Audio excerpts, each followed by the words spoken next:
do you do other types of photography? Like, do you ever get into doing the weddings and special events, or is it just strictly the boudoir? So when I first started, I kind of did a little bit of everything. I wasn't really sure how to niche down at that point in my career. So I started off doing weddings and family photography. Really, I just love to photograph people.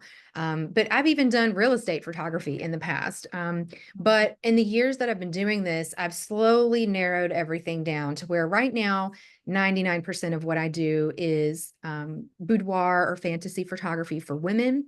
I occasionally will do family portraits, but I don't advertise for that. I don't have a website up for that. So I don't put that out into the world. But if you know me or I've done a photo shoot for you in the past, then you may reach out to me for your family photos.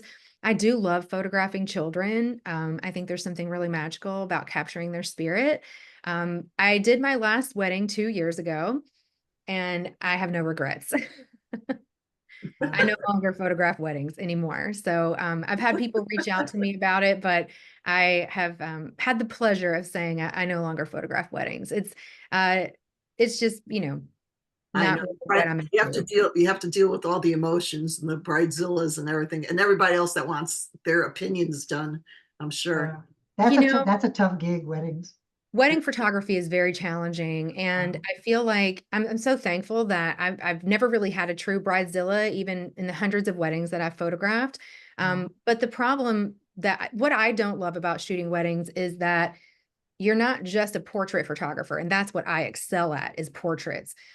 You're also an action photographer. You're a lifestyle photographer. You're a detail food photographer. You're getting every aspect of it. You can't control the light. You can't control where people stand for the most part, during the ceremony and things like that.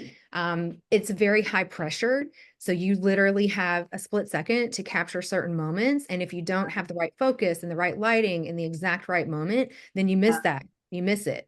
And I just find that I love having my studio. I love being able to pose someone, tell them exactly how to sit in the chair, where to put their hands, and then I design the lighting around them. So I have a lot more control over portrait photography.